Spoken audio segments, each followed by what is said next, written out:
Assalamualaikum warahmatullahi wabarakatuh. Perkenalkan, saya Sandi Pangestu dengan NIM 055046542 dari UPBJJ Denpasar.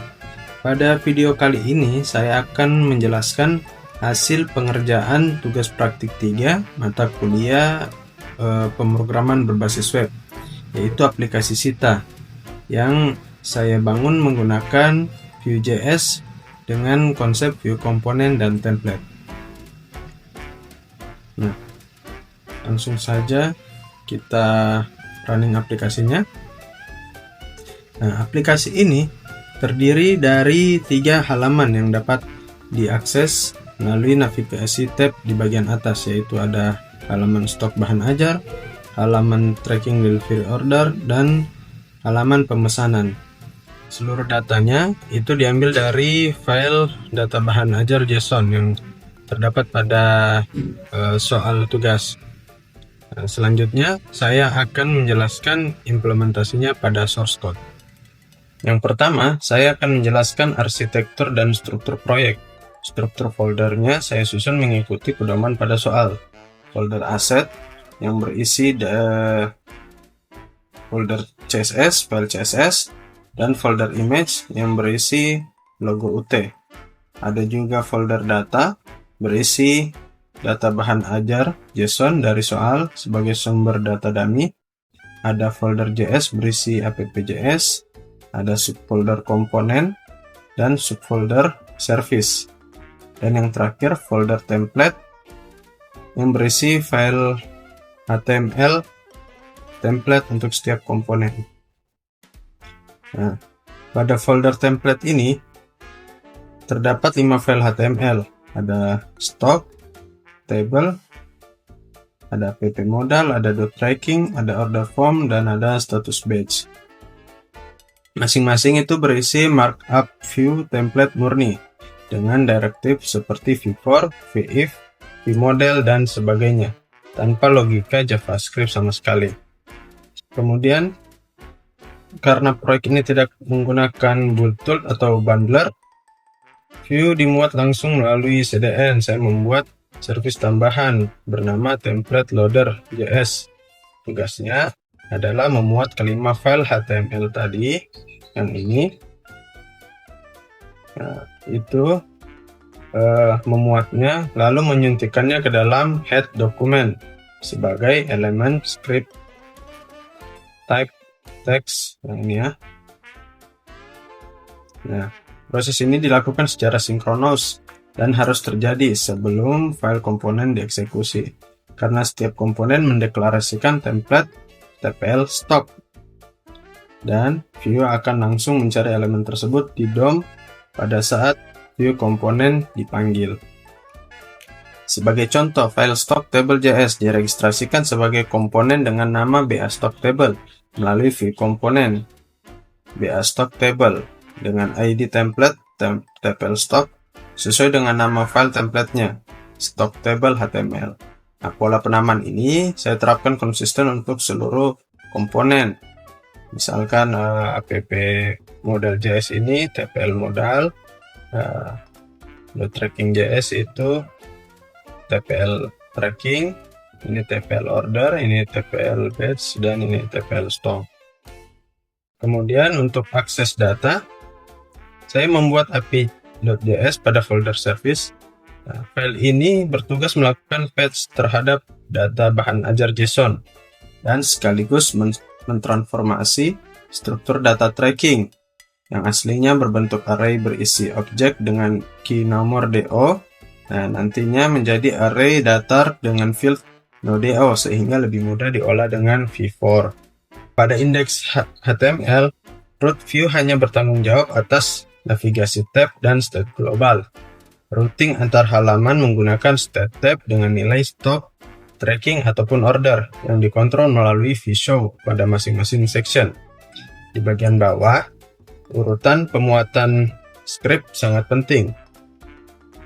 Yang pertama Vue.js, lalu api.js, lalu template loader, lalu status badge, app model.js, stock table.js, .tracking, order form, yang terakhir app.js.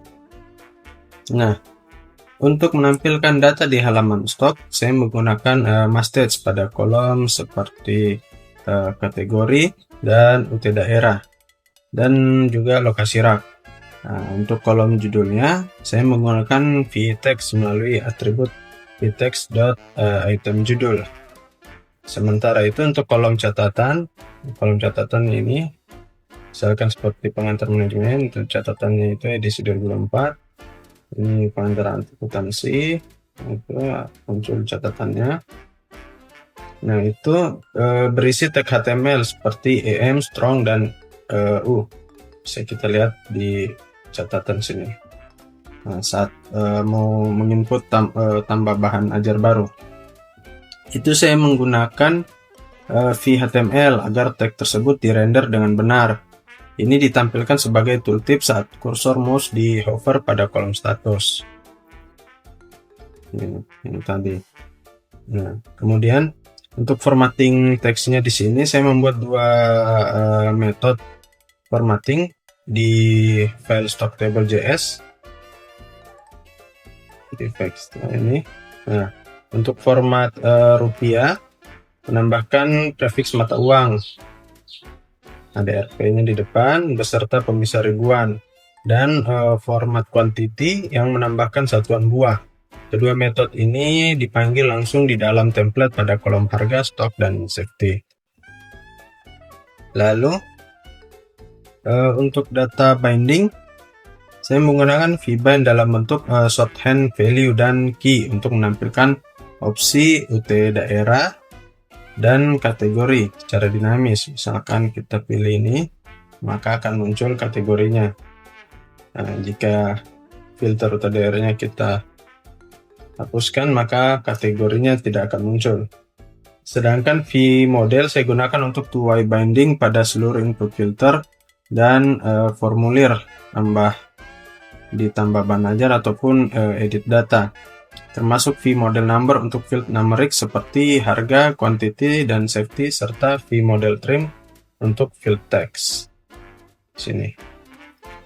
Nah, kemudian sebagai contoh penerapan v4 dengan zero base number index, pada halaman tracking ini saya menampilkan riwayat perjalanan pengiriman menggunakan v4 index in item perjalanan.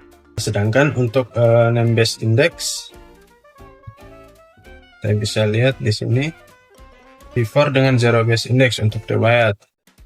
Sedangkan untuk name base indexnya data tracking dari data bahan ajar JSON yang aslinya berbentuk objek dengan key nomor DO. Sudah saya transformasi di API.js menjadi field no DO, lalu ditampilkan dengan v4 item in display list. Oke, item nomor DO. Nah, kemudian pada komponen status batch dengan template TPL batch, saya menerapkan vif, velse-if, dan velse untuk menentukan tabel status stok. Apabila kuantitinya 0, ditampilkan batch kosong berwarna merah dengan icon ini. Nah, kemudian apabila nipis berwarna orange, dan apabila aman, ikonnya ini checklist berwarna hijau. Kemudian selanjutnya pada filter halaman stok, di filter ini saya menerapkan VIF filters PBJJ pada filter kategori mata kuliah. Misalkan kita pilih ini kategori mata kuliah, artinya filter kategori baru ditampilkan setelah pengguna memilih UT daerah terlebih dahulu sesuai dengan permintaan dependent option pada soal. Kemudian untuk vshow, saya menerapkannya pada 3 tempat. Pertama, tooltip catatan pada kolom status di halaman stok, ini yang muncul saat hover code sampai dengan kode item yang sedang di hover. Kedua, pada komponen app modal dengan template TPL modal, di mana properti visible mengatur kontrol dan tidaknya pop-up konfirmasi hapus data. Dan ketiga, pada halaman tracking, detail riwayat perjalanan sebuah DO ditampilkan dengan vshow expand. ketika baris DO tersebut diklik. Selain itu, formulir tambah edit data bahan ajar hanya muncul dengan VIF form mode, dan judul formnya juga berbeda menggunakan VIF form mode add versus VElse untuk mode edit di level root pada indeks HTML. Kemudian untuk pengolahan data, saya banyak memanfaatkan compute property. Yang utama adalah filter item ini pada stock table.js. Compute ini menggabungkan seluruh logika filter, mulai dari PBJJ, kategori, dan filter stok menipis ataupun kosong. Sekaligus juga logika sort berdasarkan judul, stok, atau harga. Karena ini compute property, view akan mengcache hasilnya dan hanya menghitung ulang ketika data items atau salah satu nilai filters atau sort by berubah. Lalu ada compute available kategori digunakan untuk mendukung dependent option. Ia mengambil daftar kategori unik, namun hanya dari item-item yang UPBJJ-nya sama dengan filter yang sedang dipilih. Sementara itu, metode property yang saya gunakan untuk aksi-aksi seperti open add form, lalu edit form itu untuk membuka formulir, kemudian validate form, dan submit form itu call validate untuk validasi, submit form untuk menyimpan, as delete untuk memunculkan modal konfirmasi, serta reset filter untuk mengembalikan seluruh filter dan sort ke kondisi awal. Nah, pada halaman pemesanan, komponen order form memiliki compute property generate no.do. Compute ini menghitung nomor DO baru secara otomatis dengan format DO, tahun, kemudian sequence-nya yang terdiri dari 4 digit. Berdasarkan nomor DO tertinggi pada tahun yang sama dari data tracking yang sudah ada, lalu menambahkannya dengan 1. Sekarang kita coba buat pesanan baru. Saya masukkan NIM saya, nama, ekspedisinya, pilih, objeknya misalkan ini, tanggal kirim, buat pesanan. Maka otomatis akan masuk di tracking DO. Lalu metode seperti validate, submit format rupiah. Metode seperti validate, submit, terus format rupiah dan format tanggal ini digunakan untuk validasi input, membuat pesanan baru, serta memformat tampilan harga dan tanggal. Nah, selanjutnya saya menerapkan 2 voucher dalam aplikasi ini. Voucher pertama ini untuk memantau filter PBJJ. Nah, setiap kali pengguna mengganti pilihan UT daerah, voucher ini akan otomatis mereset filter kategori menjadi kosong.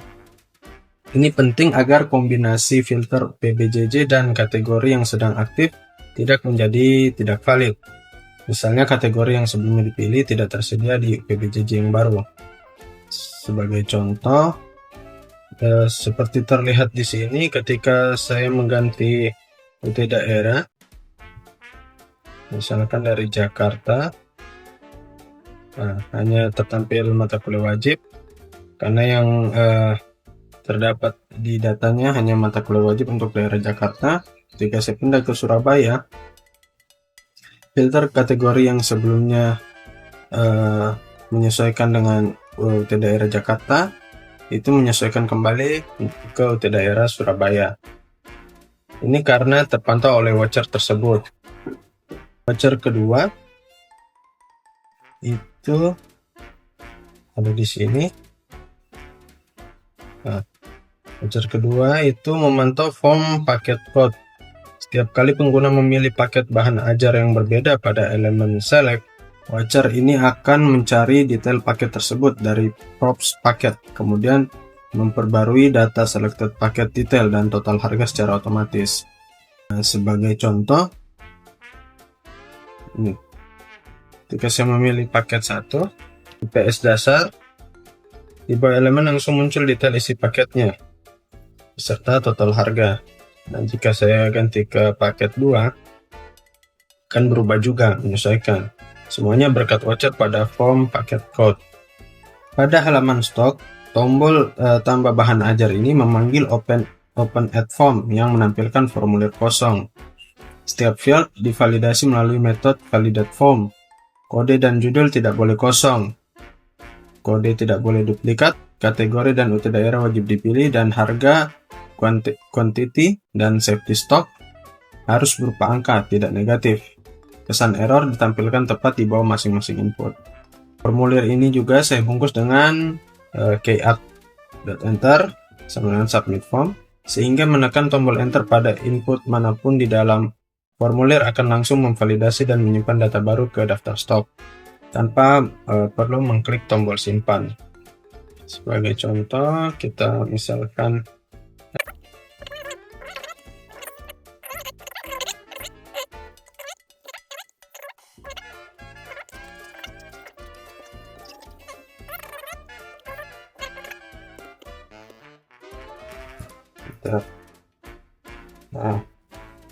akan langsung tambahkan. Lalu untuk fitur edit, tombol edit memanggil open edit form yang mengisi formulir dengan data item terpilih dan mengubah form mode menjadi edit. Field kode dibuat disable karena merupakan primary key. Sama seperti penambahan data, menekan enter pada form edit akan langsung memanggil submit form dan memperbarui data dengan nilai terbaru melalui event update item ke root. Misalkan kita ini update harganya dari 60.000 ke 80.000. Stoknya kita kurangi ke 25. Kita lihat ya, berubah ya. Kita misalkan klik tombol hapus, akan memanggil as-delete item yang membuka app modal melalui this refs modal open dengan pesan konfirmasi berisi judul dan kode bahan ajar. Nah, pengguna harus menekan tombol ya, hapus jika ingin menghapus. Untuk membatalkannya bisa menekan tombol batal. Nah, kita berpindah ke halaman tracking delivery order. Pengguna dapat memilih jenis pencarian berdasarkan nomor DO atau NIM. Misalkan kita pilih nomor DO, lalu kita ketikkan kata kuncinya, misalkan DO-nya 001, muncul tetap 2 karena misalkan 2025. Maka yang muncul hanya DO punya Rina. Kata kuncinya diambil dari sini ya. Namun jika kita ubah berdasarkan NIM, lalu saya ketikkan, maka akan muncul delivery order punya saya karena NIM-nya terdapat angka 0550. Jika kita mengklik header sebuah kartu DO, akan memanggil toggle expand melalui event klik menampilkan detail riwayat perjalanan dengan V-show. Di bagian bawah riwayat terdapat input untuk menambah status progres baru. Yang ini. Nah, keterangan ini diisi manual oleh pengguna dan dapat disubmit dengan keyapp enter add progress atau dengan mengklik tombol tambah. Nah, metode add progress akan mengambil waktu saat ini menggunakan new date untuk field waktu dan menggabungkannya dengan keterangan dari input pengguna ke dalam array perjalanan. Nah, lalu pada halaman pemesanan, nomor DO ini akan ditampilkan otomatis dari compute generate. Nah, karena tadi kita telah membuat yang pertama, pemesanan pertama, maka akan tergenerate ke antrian selanjutnya 00002. Begitu seterusnya. Demikian penjelasan saya mengenai implementasi tugas praktik 3. Kurang lebihnya mohon dimaafkan. Jika terdapat salah dalam penjelasan di video, mohon koreksi. Terima kasih. Assalamualaikum warahmatullahi wabarakatuh.